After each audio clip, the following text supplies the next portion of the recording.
అక్కినేని నాగచైతన్య హీరోగా మలయాళ classic movie ప్రేమంకు remake గా తెరకెక్కిన సినిమా ప్రేమం.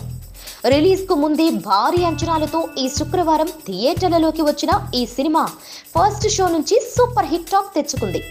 చైతూకు కాబోయే భార్య స్టార్ హీరోయిన్ సమాంత అయితే మొదటి షో టాక్ రావడంతోనే పట్టరాని సంతోషాన్ని ట్విట్టర్ ద్వారా వ్యక్తం చేశారు. ఇక టాలీవుడ్ సినీ జనాలు, విమర్శకులు సైతం ప్రేమం బాగుందని కితాబునిస్తున్నారు.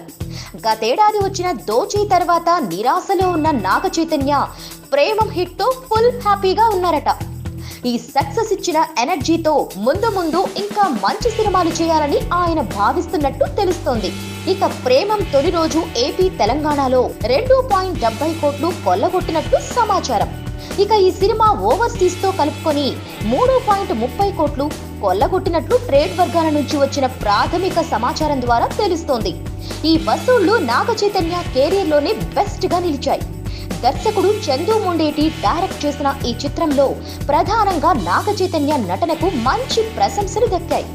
మలయాళ ప్రేమంకు రీమేక్ గా వచ్చిన ఈ చిత్రంలో అనుపమ, శృతి హాసన్, మడోనా సెబాస్టియన్ హీరోయిన్లుగా నటించారు. Please subscribe. Hi, it's me Purna. Please subscribe.